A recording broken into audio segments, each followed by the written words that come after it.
I'm fascinated by one of the great masters of Eastern wisdom, Sri Aurobindo.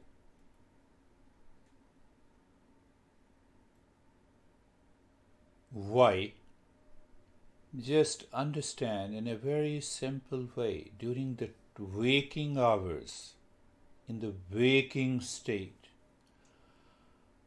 how many actions in terms of thought, speech, performing a particular action are being done unconsciously, subconsciously, habitually. Unconscious scratching, fidgeting, unconscious operation, anger and hesitation, unconscious operation of the nature on me. So this master says, bringing everything from the unconscious habitual working at the conscious level is yoga. And he has repeated again and again, self-conscious finding is yoga. Self.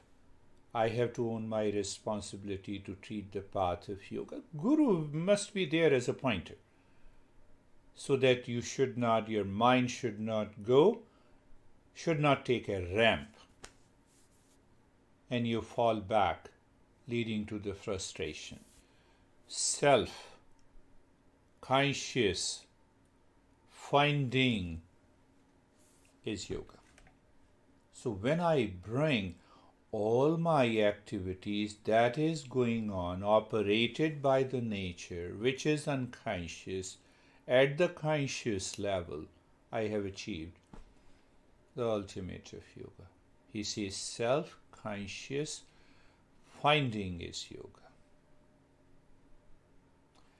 Look at the animals, they are programmed by the nature. Are we ready to carry forward their legacy, to live? One option, that let the nature has already programmed my body, mind, intellect, and ego, and I have those 4 instincts.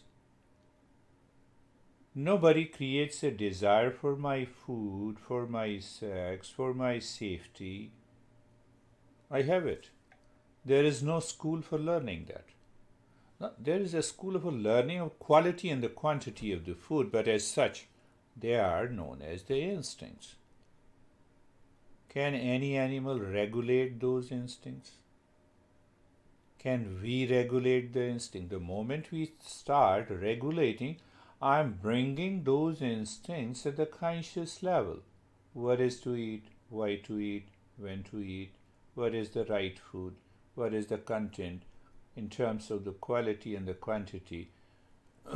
No animals have a school and the expertise of food and nutrition.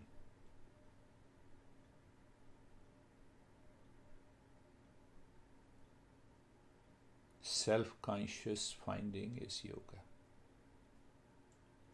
Means I have to find that real self consciously, not habitually, not animally, not being dictated by the operation of the nature.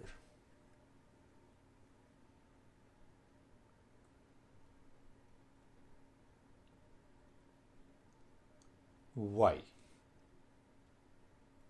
Let me be guided and dictated by the operation of the nature, which is unconscious.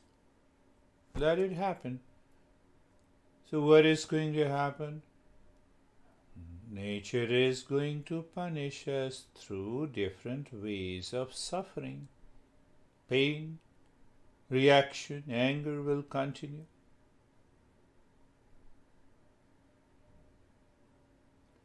I had one student in India, he was driving two-wheeler And every day he used to meet with one or the other accident.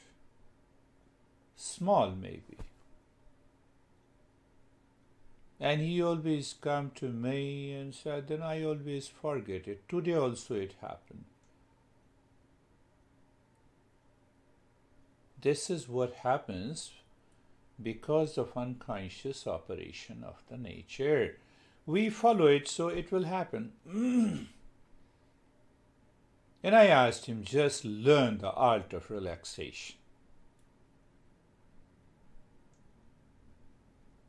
So we did the practice of relaxation, and I asked him to do the practice in the morning and to do the practice, hardly 10 minutes of the practice. And I asked him to do the practice in the late afternoon, in the evening, and before going to sleep. I said, do it at least 5 times a day. And if you get more opportunity, you do it more. 5 times, 10 minutes of the practice every day for a week. But you have to come every day to me. So I want to explore. I want to put that wisdom in your mind and intellect so that the intellect becomes clear, free from the doubt about this knowledge. And after a week, that stopped. So what is the principle? Self-conscious finding is yoga. That is what Patanjali says indirectly. Can you practice meditation while sleeping? Answer is no. Meditation starts from the waking state and it leads you to awakening state. You cannot practice meditation in sleep or in dream.